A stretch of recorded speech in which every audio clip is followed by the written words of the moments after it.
2025 අයට 2025 A level ලියන අයට විභාගයට පෙර මොනවද කරන්න ඕනේ කියලා දැන් දවස් ගාණක් ළමයි මැසේජ් දානවා.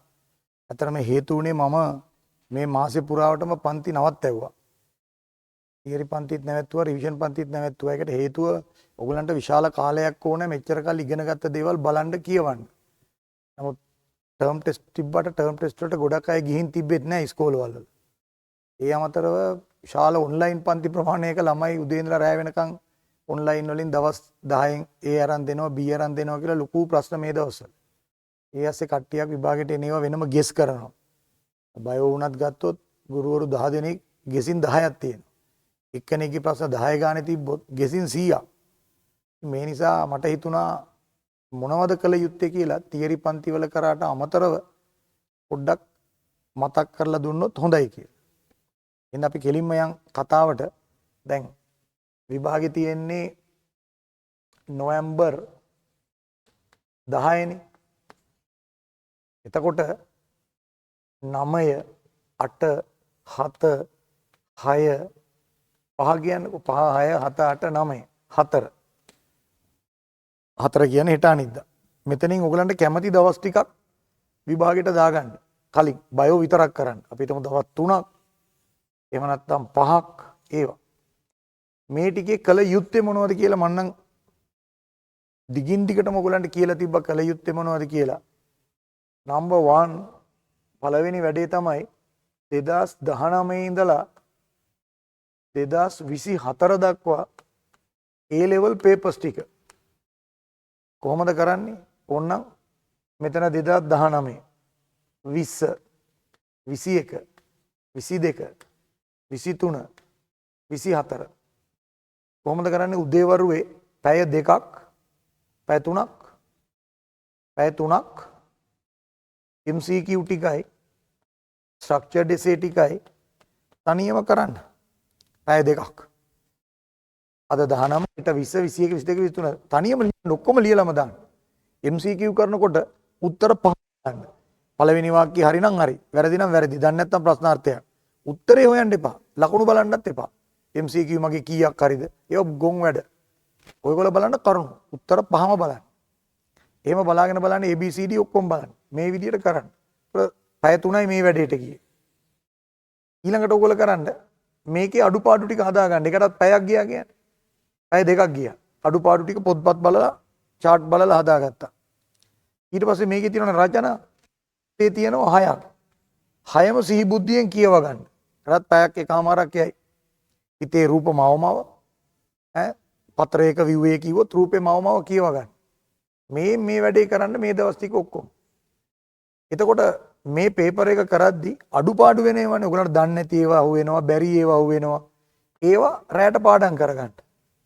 පාඩම් කරනකොටත් chart බලන්න, වගු බලන්න, නෝට් එකට වැඩි යන්න එපා. තව වෙලා තියෙනවා නම් පළාත් මේ දෙවෙනි වැඩේ. මෙන්න පළවෙනි වැඩේ. දිගටම කරගෙන යනවා. උදේට MCQ ස්ට්‍රක්චර්ඩ් එසේ පැය 3ක් ලියනවා. ලියන්න ඒවායි. ලියලම දාන්න. ලියන්න රචනා කියවන්න අඩුපාඩු ටික හදාගන්න. එන්න දැනුම වැඩි වෙනවා. ඇයි ඒ? පේපර්ස් එක වගේ මතක තියෙනවා. දෙවෙනි වැඩේ වෙලා තියෙනවා නම් පළාත්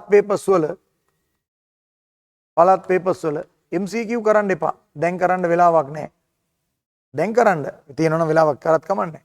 ස්ට්‍රක්චර්ඩ් එසේ සහ එසේ කියව ගන්න මාකින් ස්කීම් හොයාගෙන පළාත් පේපර්ස් 4ක් කියවන්න.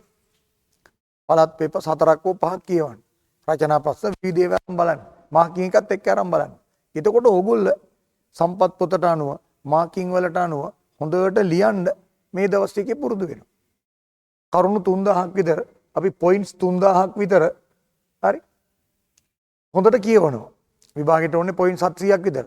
600ක් 700ක්. ඒ ටික හොඳට බලන්න. හොඳට කල්පනා කරලා කියවලා හිතේ රූප මවමව නිස්කලංකේ වැඩ කරන්න. ওই ටික විතරක් කරන්න ඇති. chart වගු ටික බලන්න. තව තුන්වෙනි වැඩේ අමතක කරන්න එපා. පන්ති වල ලියලා තියෙන මගේ පන්ති විතරක් නෙමෙයි.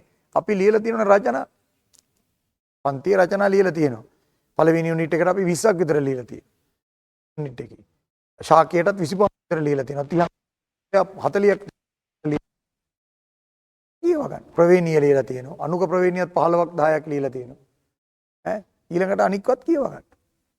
ඒතකොට පාස් පේපර්ස් වල රචනා කියවලා තියෙනවා. ඒතකොට අවුරුදු 6ට 36ක් කියවලා පළාත් පේපර්ස් 4ක් කියවුවොත් 6 වරක් අතර 24යි. එතන 24ක් කියවලා. එතන දැන් 50ක් පැනලා. පන්ති වල ලියපුවත් 50ක් 75ක් 100ක් තියෙනවා. ඒතකොට 200ක් විතර කියවනවා. ඔය පොයින්ට්ස් ටික විභාගයට මතක තියාගන්න පුළුවන් නම් දිනු. කලබල වෙන්නේ නැතුව විභාගයට ගිහලා ලියන්න. බොරුවට මේ අනම්මනම් ඒවා අපි කතා කරලා වැඩකුත් නැහැ දැන්. බොරු වැඩ කරන්න යන්න එපා. හොඳට මතක තියාගන්න මෙන්න මේ වැඩේ ටික කරොත් විභාගේ සාර්ථක කරගන්න පුළුවන්. මොකද ගොඩක් අය මගෙන් අහලා වෙලා තිබ්බා මම මොකද අන්තිම දවස්වල හිටියේ නැහැ.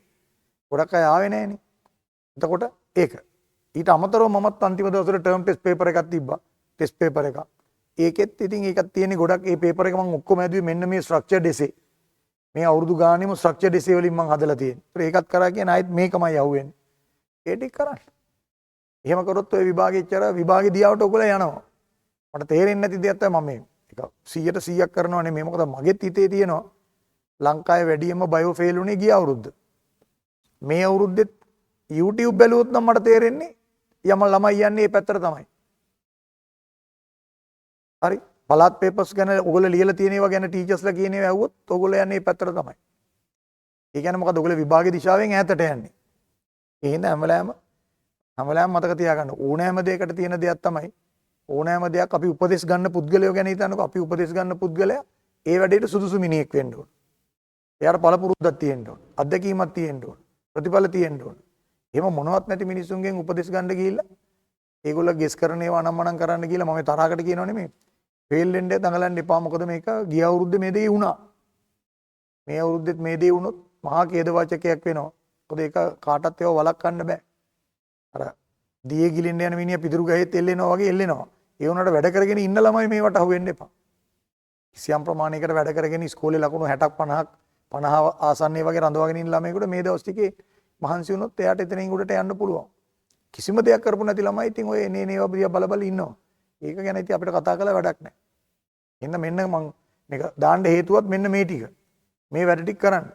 මේ ටික කරන්න. මේ වාසිය ආය වෙන වෙනම සම්මන්ත්‍රණ හොයන්න යන්න එපා. මෙතන තියෙනවා පොයින්ට්ස් 3000 4000ක්. මේ තියෙන පොයින්ට්ස් 3000ක්. මේකෙන් 700ක් හොඳට දැනන් හිටියොත් විභාගයට ඒකක් ගන්න පුළුවන්. 700ක් දැනන් හිටියොත්. රයිට්. ඔච්චරයි ඉතින් මට කියන්න තිබ්බේ. ආයෙත් හම්බෙන්න තියෙන විභාගය ඉවරලා තමයි. හරි. එහෙනම් එහෙම කරගන්න.